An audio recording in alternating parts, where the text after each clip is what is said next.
नमस्कार, अभिवादन। आप सभी को धन्वंतरी त्रयोदशी और दीपावली की बहुत बहुत शुभकामनाएं।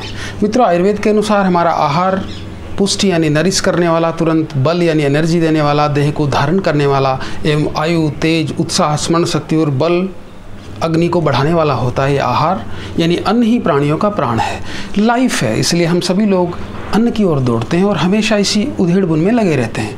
रंग का निखार, अच्छा स्वर, जीवन, प्रतिभा, सुख, मित्रता, पुष्टि, बल और मेधा, ये सब अन्न में ही प्रतिष्ठित है।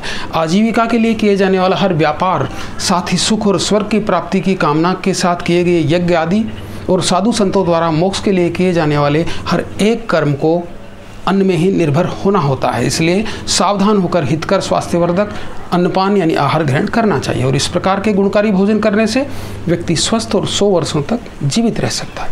मित्रों, हम भोजन के चयन में तो सावधानी बरतते हैं, पर कुकवेयर्स के चयन और उसके स्वास्थ्य के ऊपर होने वाले नुकसान के बारे में बहुत कम जानते हैं। बहुत अच्छे दिखने वाले ये आधुनिक कंटेनर्स और कुकवेयर्स बहुत ही खतरनाक रसायनों से मिश्रित व कोटेड होते हैं। आमतौर पर हम एल्युमिनियम व नॉन-स्टिक बर्तनों को खाना पकाने में तथा प्लास्टिक पोट्स को भोजन सामग्री रखने में यूज़ करते हैं, जो कि खाना पकाते समय स्वास्थ्य को नुकसान करने वाले टेफ्लॉन, बीपीए यानी बिस्फिनॉल, एल्युमिनियम आदि और अन्य हानिकारक तत्वों को रिलीज करते हैं, जो हमारे खाद्य पदार्थ में मिल करके शरीर में पहुँच करके अनेक बीमारियों को उत्पन्न करते हैं। हमारे यहाँ वैदिक काल से ही मिट्टी के बर्तन, मर्तबान, लकड़ी, स्फटिक, कांच, लोहा, पत्थर आदि प्रीशियस स्टोन से बने हुए पोट्स का उपयोग भोजन पकाने में होता रहा है। आयुर्वेद में भोजन निर्माण और उसे रखने परोसने के लिए विभिन्न प्रकार के बर्तनों की इम्पोर्टेंस का वर्णन किया गया है, क्योंकि आयुर्वेद का मानना है कि अच्छा बर्तन भोजन के गुणों को संस्कारित और गुणों में परिवर्तन कर देता है, जिसका सकारात्मक प्रभाव हमारे शरीर पर पड़ता है। आयुर्वेद में भोजन के कंपोनेंट के गुण अवगुण से लेकर के भोजन निर्माण, भोजन कैसे करना चाहिए और भोजन के बाद रूटीन कैसा होना चाहिए, इसके बारे में विस्तार से बताया है, जिसको अच्छे से जानकर तथा पालन करके हम सदैव रोग रहित रह सकते हैं। दोस्तों, हम परंपरागत रूप से दिवाली के पहले धनतेरस मनाते हैं और इस दिन गहने या बर्तन जरूर खरीदते हैं। इस वीडियो में हम भोजन को पकाने और भोजन ग्रहण करने के काम आने वाले विभिन्न बर्तनों के गुणों के बारे में जानेंगे, जिसमें भोजन पकाकर और भोजन ग्रहण करके हम स्वाद और आरोग्य दोनों प्राप्त कर सकते हैं। दोस्तों, इस धनतेरस के मौके पर एक बर्तन हेल्थ वाला जरूर लेकर आएं और यदि घर में पड़े हुए हैं तो उसे स्टोर रूम से बाहर निकालकर यथोचित उपयोग में लेना शुरू कर दें। इस दिवाली मिट्टी के बर्तन में पके दाल और भात का भोजन आपको स्वाद और आरोग्य तथा किसी कुम्हार को खुशी दे सकता है। आपने अभी तक इस चैनल को सब्सक्राइब नहीं किया तो वीडियो को पूरा देखकर सब्सक्राइब जरूर कर दें। साथ ही अच्छा लगे तो इसे लाइक कर दें और अपने कमेंट्स यानी टिप्पणी भी जरूर लिख दें। तो आइए देखते हैं आयुर्वेद में बताए गए भोजन के पात्रों यानी बर्तनों के बारे में।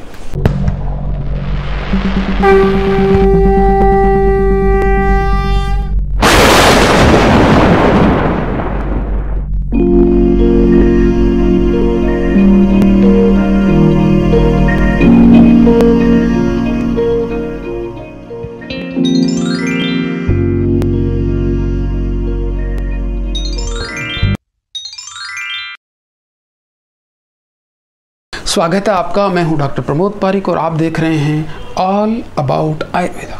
मित्रों, हम भोजन को पचने योग्य बनाने के लिए और स्वादिष्ट करने के लिए उसे पकाते हैं एवं उसको संस्कारित करते हैं। अग्नि से संस्कारित करने से उसके गुणों में परिवर्तन और गुणों में वृद्धि हो जाती है। ये गुण वृद्धि उस भोजन को पकाए जाने वाले बर्तन के ऊपर निर्भर करती है, यानी जैसा बर्तन होगा वैसा ही गुण पके हुए भोजन में आता है। बर्तन यदि अयोग्य है तो उसमें पकाया हुआ भोजन हमारे स्वास्थ्य को हानि भी पहुंचा सकता है। मित्रों, हमेशा पीने के पानी को रखने के लिए तांबे के बर्तन और उसके अभाव में मिट्टी का घड़ा ही प्रयोग करें। ये निरापद रूप से हितकारी होता है। इसी प्रकार मिट्टी के बर्तन में पका हुआ खाना रुचिकारक और गुणयुक्त हो जाता है। मिट्टी के अभाव में लोहे के बर्तन में भोजन पकाना चाहिए। ये नेत्र विकार और बवासीर के रोग को नाश करता है। ये रक्तवर्धक है। कांसे अथवा वर्तलो, जिसे हम भर्त के बर्तन के नाम से जानते हैं, उसमें पका हुआ खाना हितकारी, बुद्धिवर्धक और पवित्र होता है।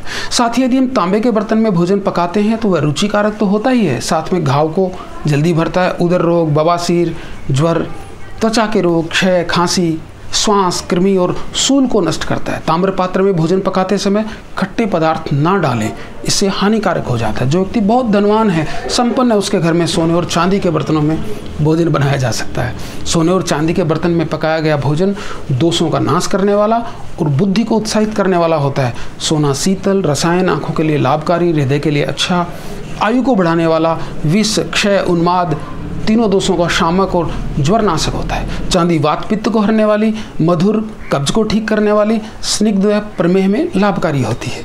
काले लोहे के बर्तन में घी और चांदी के बर्तन में चावल, उससे बनी पेय, खीर आदि देनी चाहिए। फलों को पत्थर यानी प्रीशियस स्टोन या कांच के पात्र में लेना चाहिए। सूखे और चिपकने वाले पदार्थ सोने के बर्तन में, द्रव और रसदार पदार्थ चांदी के बर्तन में, खट्टा, मीठा और अन्य खट्टे द्रव्य हमेशा पत्थर के पात्र में देना चाहिए। पानी को उबालकर फिर ठंडा करके तांबे के पात्र में रखें। पानी, शरबत, मद्य और विभिन्न प्रकार के मिट्टी के बर्तनों में डालकर दें। विभिन्न प्रकार के अचार, मीठे, खट्टे, मुरब्बा, सिरका आदि को स्फटिक, कांच और कैट साइज स्टोन यानी लहसुनिया स्टोन के शीतल बर्तन में देना चाहिए। सोने का भोजन पात्र दोष का नाश करने वाला होता है, आँखों की ज्योति को बढ़ाने वाला और पित्त शामक होता है। ये कफ और वायु कारक है। चांदी का बर्तन भी आंखों के लिए हितकारी है, पित्त का नाश करता है, ये कफ और वायु को सामान्य करता है, साथ ही मन को शीतलता प्रदान करके शरीर की उष्णता को कम करता है। कांसे का बर्तन बुद्धिप्रद है, रुचिकारक है, रक्त और पित्त को शुद्ध करने वाला होता है। साथ ही पीतल का बर्तन वातकारक, रूखा और गर्म होता है तथा कृमि, कीटाणु और कफ का नाश करने वाला होता है। इसे कलई करके ही प्रयोग करना चाहिए। अम्ल द्रव्यों को पीतल के बर्तन में पकाने पर विष जैसा हानिकारक प्रभाव हो जाता है। लोहे और कांच के बर्तन में किया हुआ भोजन स्वास्थ्यकर, शोथ और पांडु का नाश करने वाला, बलकारक और कामला यानी जॉइंटिस को नष्ट करने वाला श्रेष्ठ है। पत्थर और मिट्टी के बर्तन में भोजन पका सकते हैं, पर उसमें रखा हुआ भोजन खाना नहीं चाहिए। साथ ही लकड़ी के पात्र में किया हुआ भोजन अरुचि और कफ कारक है, इसलिए लकड़ी के पात्र में भोजन ना पकाएं। पत्तों से बना हुआ पात्र यानी पत्तल रुचिकारक, अग्निदीपक और विषनाशक होता है, इसलिए निर्दोष होता है। तो ये था विभिन्न प्रकार के बर्तनों के गुण और अवगुण का वर्णन। आयुर्वेद को और अधिक जानने के लिए देखते रहें ऑल अबाउट आयुर्वेदा। नमस्कार, धन्यवाद।